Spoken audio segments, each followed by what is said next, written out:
अस्सलाम वालेकुम नाजरीन, welcome to the mid day show. और सारी यानी कि 1 बजे तक की जो डेवलपमेंट्स के साथ हम हाजिर हैं और उस पर तज्ज़िये और तबसरे भी आपके साथ हम शेयर करेंगे। कल बड़ा एक अफसोसनाक वाक़या पेश आया सवात में, उसके वाले से हम बात करना शुरू करेंगे।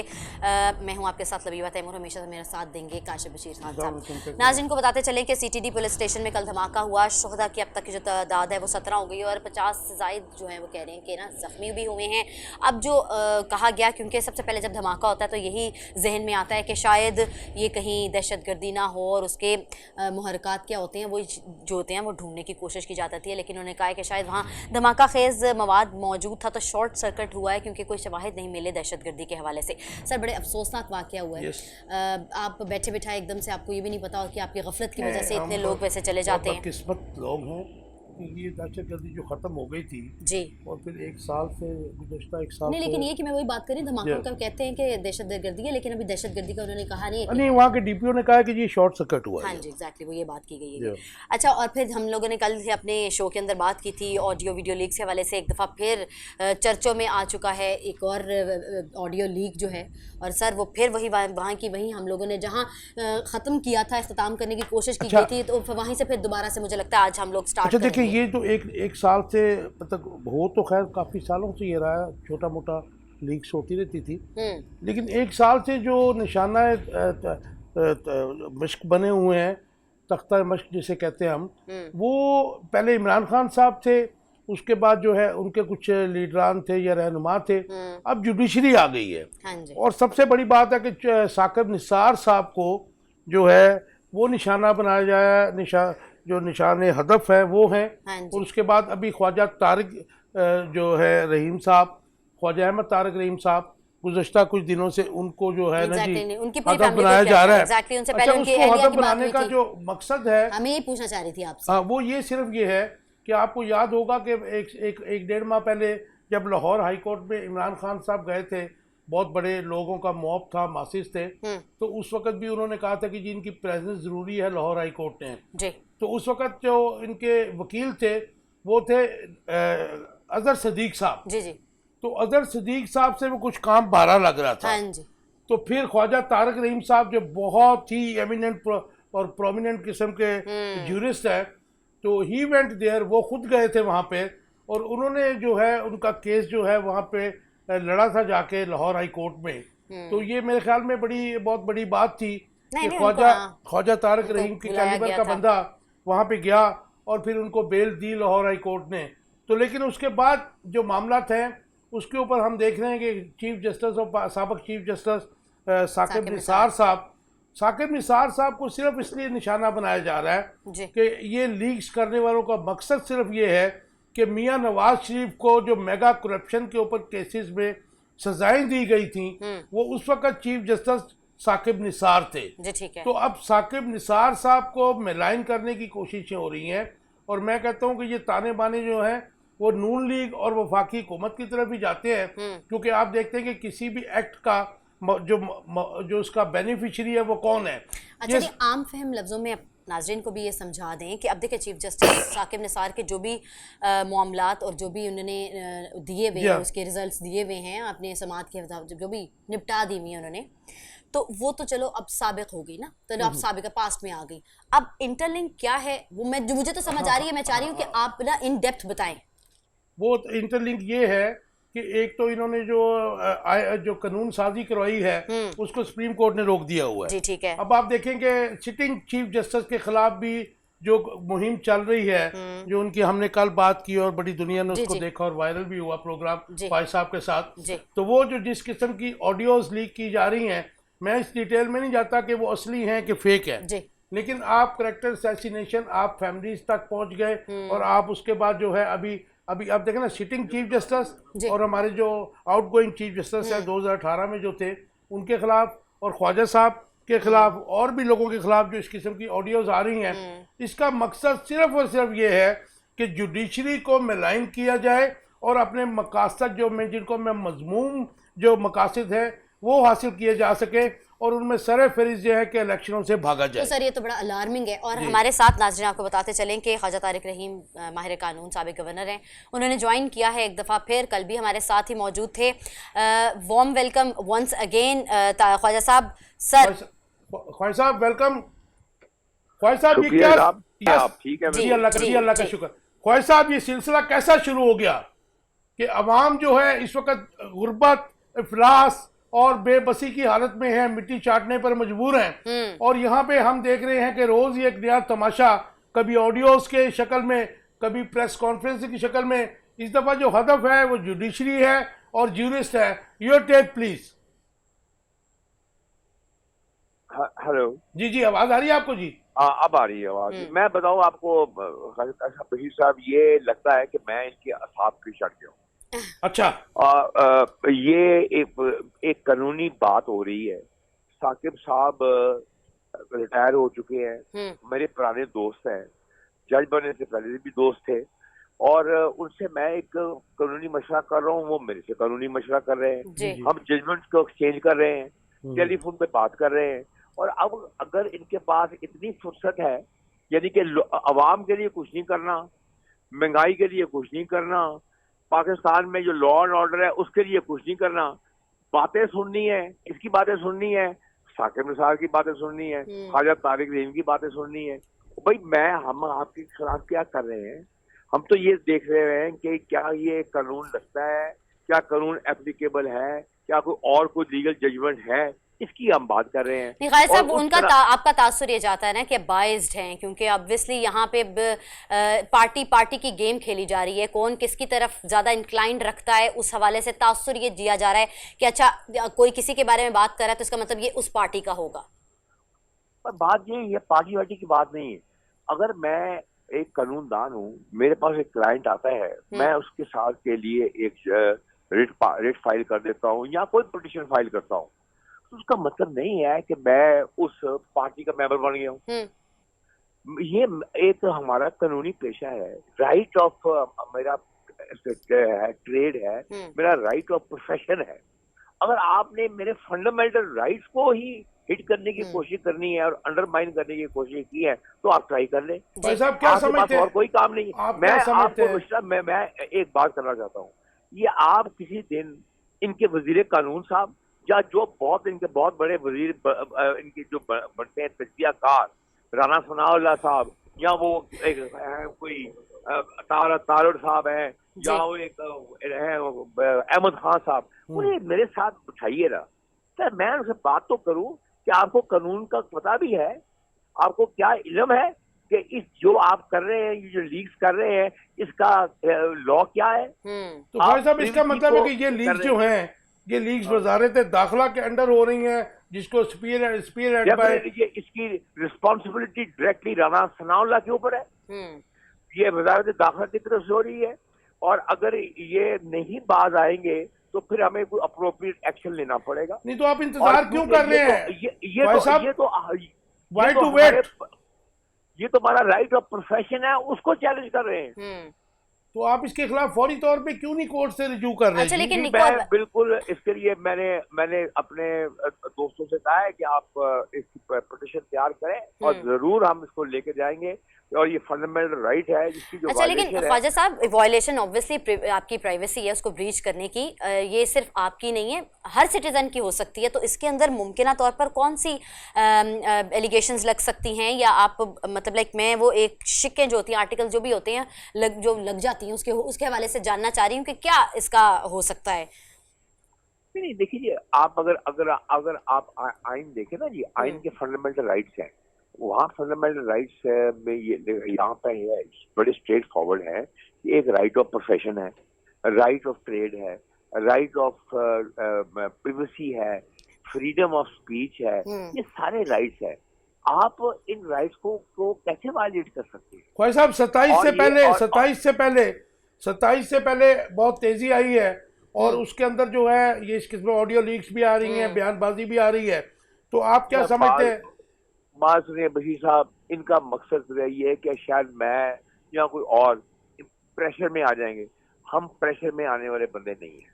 अच्छा, अगर हमने कोई केस लिया है तो हम उसको पाया तकमील तक पहुंचाएं। आप कौन सा केस कर रहे हैं इस वजह से जिस पे आपको प्रेशर है? फैसला कोई भी मैं भी हो, जानना चाहती मगर मुझे अफसोस इस बात का आता है कि एक दो इंडिविजुअल्स के दरमियान एक कानूनी बहस हो रही है, उसको आप लीक कर रहे हैं, उससे फायदा ही क्या हासिल हो रहा है? ख्वाजा साहब यही मैं आपसे पूछना चाह रहा था, यही मैं पूछना चाह रहा था कि जो साकिब निसार साहब एक रिटायर्ड जज जी वो तो केस नहीं सुन रहे ना।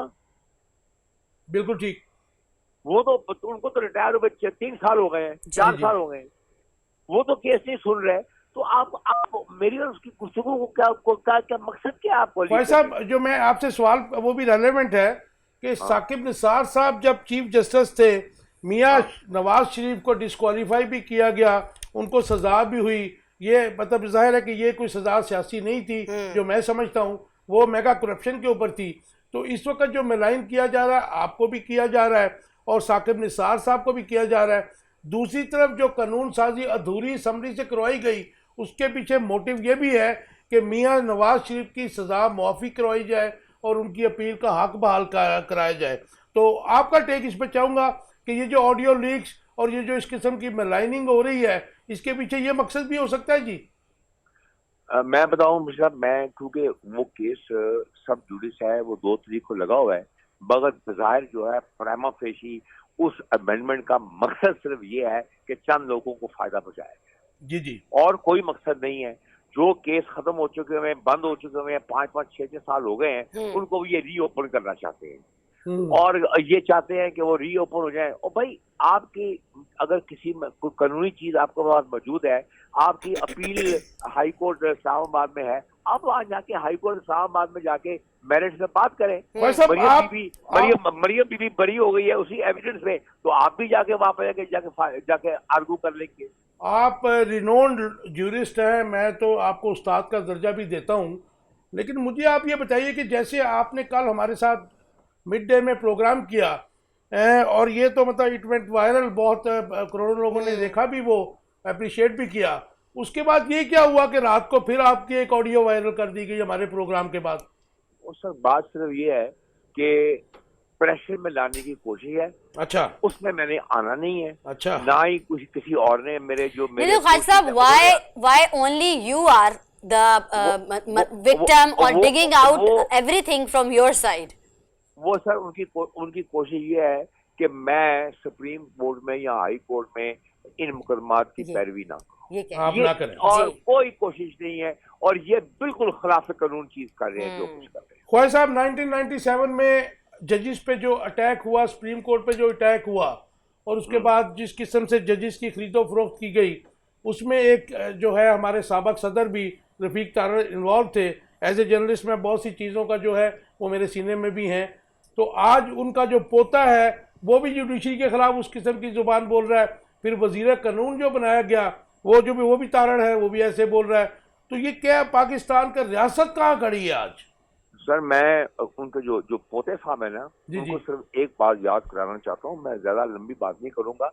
पोते साहब को ये बता दीजिएगा कि उनके दादा साहब जिस जहाज में किस किस के साथ गए थे, उस वक्त के अटॉर्नी जनरल के साथ जहाज में, खास तौर पे कोयटे पे गए थे, तो किस लिए गए थे? भाई विश के एक दो नाम ले दीजिए प्लीज, लोग जानना चाहते हैं। और अगर पोता साहब अपनी जबान बंद नहीं रखेंगे तो ये पूरी कहानी सामने आ जाएगी। ख्वाजा साहब आई विश के आप एक नाम ले लें। एक नाम मैं ले देता हूँ कि उस वक्त जो है शहबाज शरीफ साहब साथ गए थे, उनके साथ किसी और का नाम आप भी ले लीजिए, आवाम को हकीकत पता चल जाए। उस वक्त का अटॉर्नी जनरल गया था, ये रफीक तारड़ साहब गए थे, एक मेरे बहुत अजीज हैं दो, मैं उनका नाम नहीं लेना चाहता क्योंकि वो ना वो सियासतदार है ना कोई और है, उनकी कोई दोस्ती थी। जहाज स्पेशल में गए थे, कोयटे में गए थे, वहाँ 2 जज थे, उनसे उन्होंने ऑर्डर लिया। ये ठीक है। और यहाँ वक्त हुआ एक ब्रेक का, हमारे साथ रहिएगा।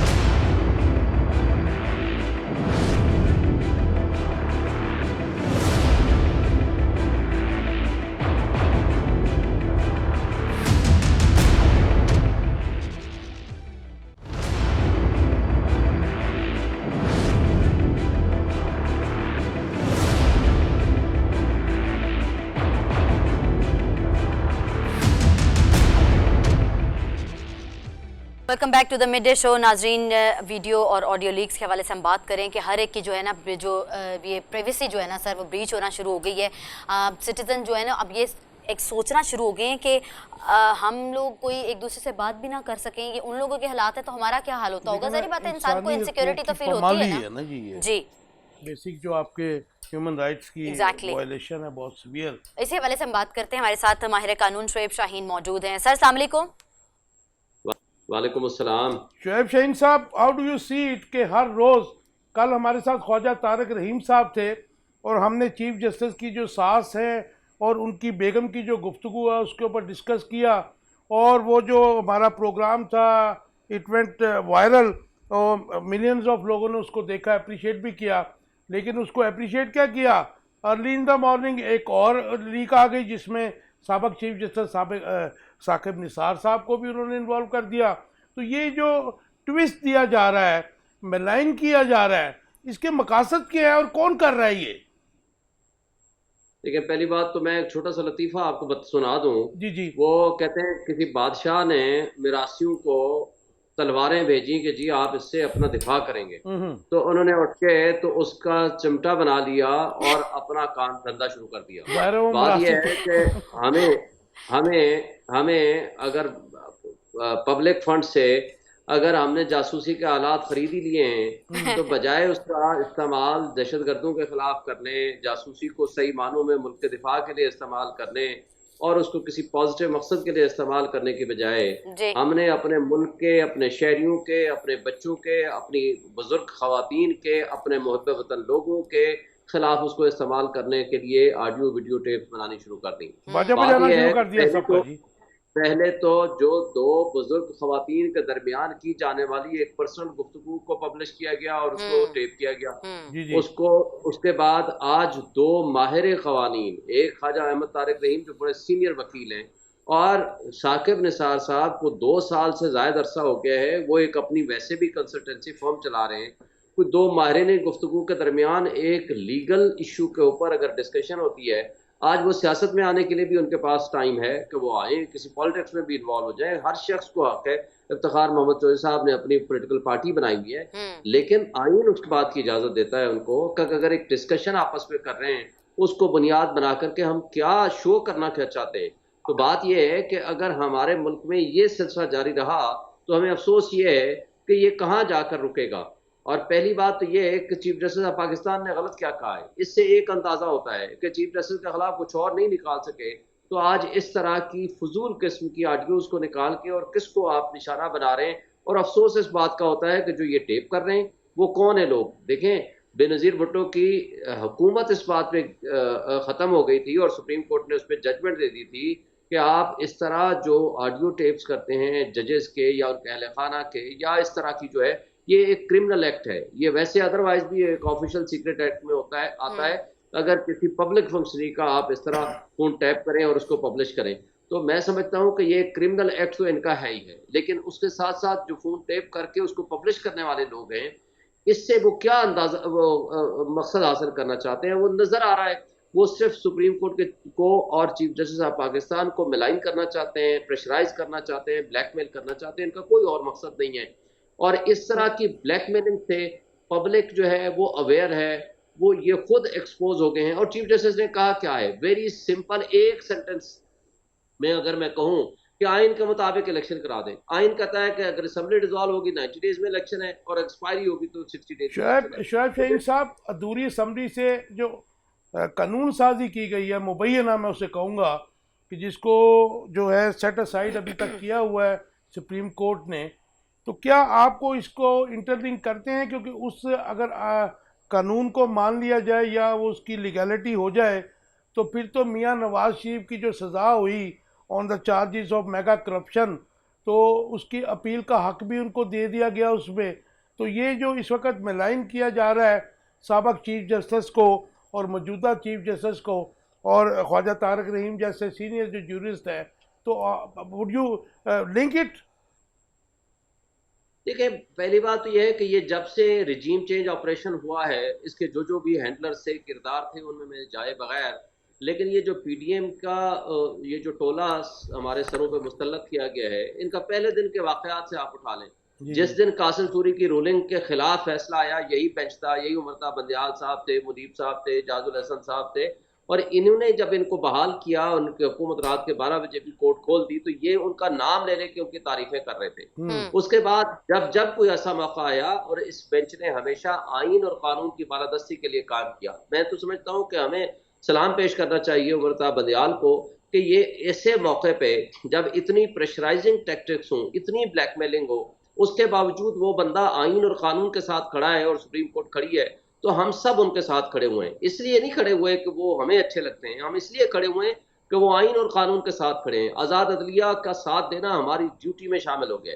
अब इन्होंने आते साथ क्या हरकतें शुरू कर दी। सबसे पहले नैब लॉ खत्म किए, ECL से अपने नाम निकाले, मुल्क की माशी तबाही और बेरोजगारी जो इस वक्त पाकिस्तान में उरूज को है वो आपके सामने है। फैक्ट्रीज बंद हो गई हैं, मुल्क तबाही के दहाने पे पहुंच गया है। कैरेक्टर असैसिनेशन लोगों की इन्होंने शुरू कर दिया है, ह्यूमन राइट्स वायलेशन इन्होंने किए। कोई एक ऐसा अच्छा इकदाम ये आज बता दें 1 साल में इन्होंने किया हो, वो तो हमें नजर नहीं आता, सिवाय इस बात के ये कहते थे बेगर्स आर नॉट चूजर्स। मकसद ही इनका ये है कि पर्सन स्पेसिफिक हम लॉज बनाएं जिसका फायदा शरीफ फैमिली को हो, जिसका फायदा इनको हो। आज भी अब मरियम नवाज साहबा बरी हो गई हैं। जिस एवन फील्ड अपार्टमेंट में ये रह रहे हैं, किस बात पे बरी हुई है कि जी नैब ये साबित नहीं कर सका कि ये एवन फील्ड अपार्टमेंट की मालिक जो है मरियम नवाज साहबा है। ना इसकी मालिक मरियम नवाज है, ना नवाज शरीफ है, ना हसन नवाज है, हुसैन नवाज है। कोई उनसे आज भी पूछ ले कि पिछले 30 साल से वहां रह रहे हो तो है किसका, आप खुद ही बता दो। तो ये तो सिचुएशन है हमारे निजाम इंसाफ की। शोएब साहब, मेरा लास्ट क्वेश्चन आपसे कि हम देखते हैं कि आज़ाद कश्मीर में वहाँ के प्राइम मिनिस्टर को कंटेम्प्ट ऑफ कोर्ट के ऊपर डिस्क्वालीफाई कर दिया जाता है, फिर उसके बाद गवर्नमेंट भी चेंज हो जाती है, अक्सरियत अक़लियत में तब्दील हो जाती है वहाँ पे। लेकिन यहाँ पर हम जब देखते हैं तो अता तारड़ और हमारी जो है मरियम औरंगज़ेब, मरियम नवाज शरीफ, इवन जो है प्राइम मिनिस्टर शहबाज शरीफ साहब अदलिया के ख़िलाफ़ बड़े, और दूसरे तारड़, क्या नाम है उनका, वज़ीर कानून जो हैं, वो जिस किस्म की स्टेटमेंट्स देते हैं, आज़म नज़ीर तारड़ साहब जिस किस्म की वो स्टेटमेंट्स देते हैं और जो एक्ट है उनके, उसके बाद तो उनको सुप्रीम कोर्ट क्यों उनको स्पेस दे रही है, क्यों उन पे तौहीन अदालत नहीं लग रही? देखिए, मैं समझता हूँ कि कोर्ट ने असल में सबसे पहले तो ये सोचा कि सबसे पहले हम आर्डर को इम्प्लीमेंट करा लें, आइन की बहाली के लिए काम कर लें, आइन को एक दफ़ा इम्प्लीमेंट करा दें। और उसी लिए उन्होंने सबसे पहले भी ये कहा था at the very first instance हम सिर्फ नोटिस इशू कर रहे हैं। और ये जो पिछले दिनों 3 दिन पहले जो ऑर्डर किया था उसमें भी 27 तारीख जो फिक्स है उसमें भी यही कहा था कि हम इस वक्त अगर जजमेंट इंप्लीमेंट नहीं हुई तो बहुत सख्त एक्शन लेंगे। वो नजर आ रहा है कि वो सख्त एक्शन लेंगे। और ये 1 घंटे के नोटिस पे ये सारे के सारे घरों में जा सकते हैं, इनको जेलों में भेजा जा सकता है और इनकी नाअहली हो सकती है। और only 1 hour notice is sufficient जो इनका। लेकिन शोएब शाहीन साहब, पार्लियामेंट, अधूरी पार्लियामेंट जो कौमी असम्बली में जिसे कहता हूँ, काबीना और प्राइम मिनिस्टर, वो लोग तो इस बात पर बज़िद हैं कि हम इस सुप्रीम कोर्ट के किसी ऑर्डर को मानने के लिए हमारे पे कोई बाइंडिंग नहीं है, क्योंकि वो तो सुप्रीम कोर्ट को इस वक्त जो है बहुत डिस्प्यूटेड बनाने के एक्सट्रीम पे चले गए हैं। तो अगर सुप्रीम कोर्ट को ऐसा ऑर्डर पास करता है और गवर्नमेंट या काबीना उसको एक्सेप्ट नहीं करती, तो फिर रियासत पाकिस्तान कहाँ खड़ी होगी? देखिए, मेरा नहीं ख्याल कि जिस वक्त वो उनके एक्सेप्ट करने ना करने से इफेक्ट होगा। जिस वक्त वो फैसला देंगे वो फैसला फौरी तौर पर नाफिजुल अमल हो जाएगा और इलेक्शन कमीशन ऑफ पाकिस्तान ने डीनोटिफाई कर देना है within 1 hour. Within 1 hour वो डीनोटिफाई हो जाएंगे और उनके पास कोई ऑप्शन ही नहीं रहेगा सिवाय इस बात के कि वो कोर्ट से फारे होकर घर चले जाएंगे या जेल चले जाएंगे। इसलिए आइन और कानून ने अपना रास्ता लेना होता है और सुप्रीम कोर्ट के पास एक सॉफ्ट पावर होती है।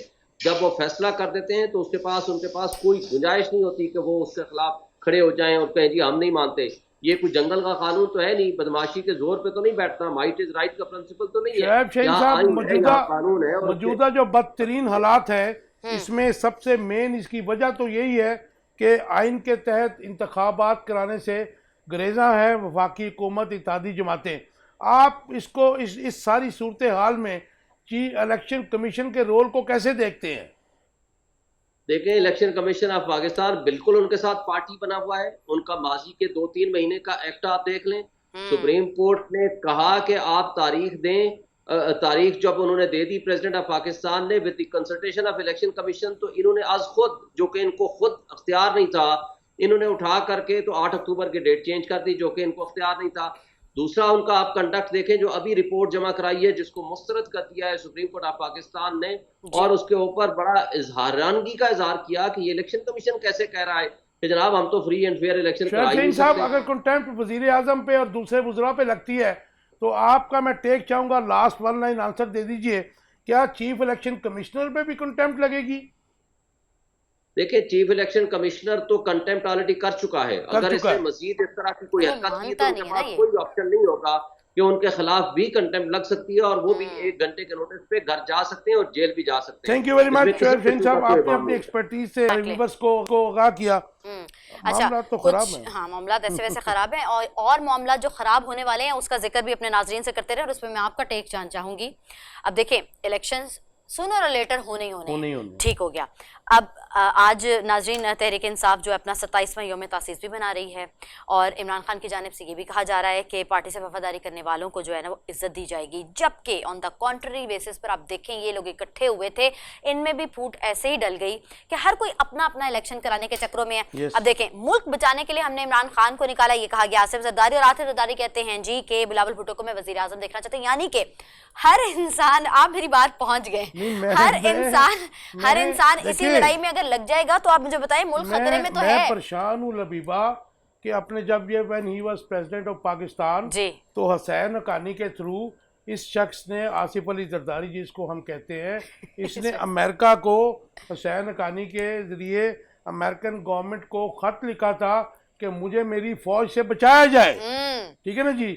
आज वो पाकिस्तान की जब बात करते हैं तो मैं हंसता नहीं हूँ, मुझे तो दुख होता है कि ये वो लोग हैं कि जो पाकिस्तान की फ़ौज को मिलाइन भी करते रहे, और इसके बाद उनकी एक स्टेटमेंट बड़ी मशहूर थी कि फौजियों को, जो अब जर्नल्स को पाकिस्तान फौज के, उन्होंने कहा कि आपने आना है और चले जाना है। हाँ जी, हम सियासतदान है कि जो हम हमेशा रहेंगे। और वो सही थे कि भाई सब कुछ करके भी आप हैं, नहीं, लोगों की टेन्योर तो आता रहता है ना, इसलिए उनको भी आता है, और इनको सजाएं भी नहीं मिलती हैं, इनकी अदालतें भी बेबस हो जाती हैं, एजेंसियां भी बेबस हो जाती हैं। बस हम ही एक बस बेबस हैं जो हमारी कोई पुरसाने हाल नहीं है, और ये तो ख्वाब ही है ना उनका। एग्जैक्टली, यह वक्त बिलावल को प्राइम मिनिस्टर बनाना है। लाहौर पंजाब में 7 MPA थे इनके, ठीक है जी, और कितने MNA थे आपको भी पता है।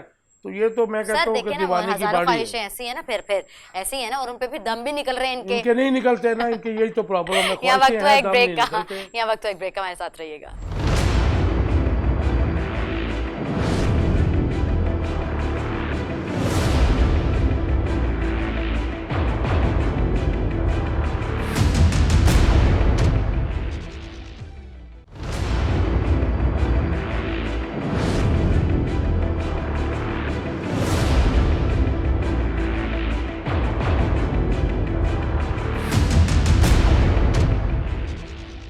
Welcome back to the mid day show. नाजरीन, आपको पता है कि हम लोगों ने 1947 में एक आज़ादी हासिल की थी।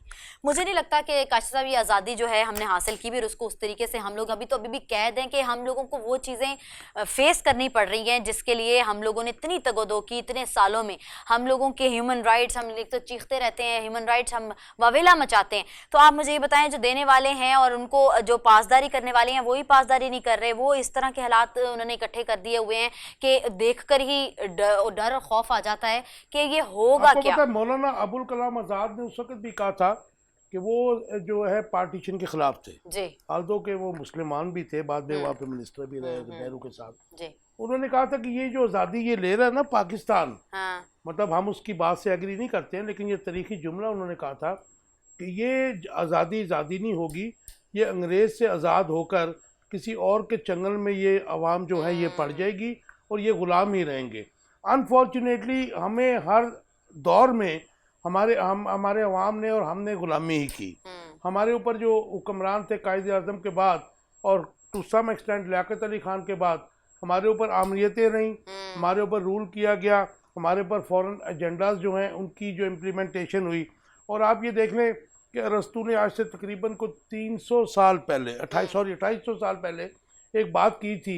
उसने कहा ये जो जमहूरियत है ना जी, ये जमहूरियत सिर्फ चंद लोगों को लाके मुंतखब करके, चंद सरों को उसने कहा था कि चंद सरों को आप जो है मासिस के ऊपर बिठा देते हैं, फिर वो जो है उनका इस्तेहसाल करते हैं नंबर्स के साथ।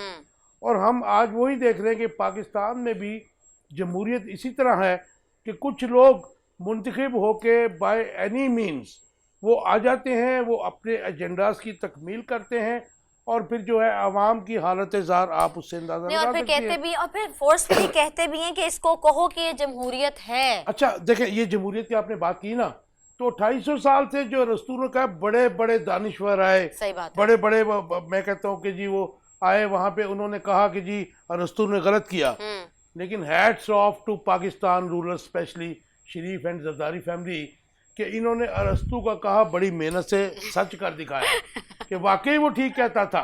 और आप देखें कि इन जो हुक्मरान हैं इनका जो लाइफस्टाइल है, मैकावली ने कहा था कि जो हुक्मरान है वो प्रिंस है, and Prince is always right. वो सामने से जा रहा हो सब पीछे हट जाओ, वो प्रोटोकॉल, ठीक है जी।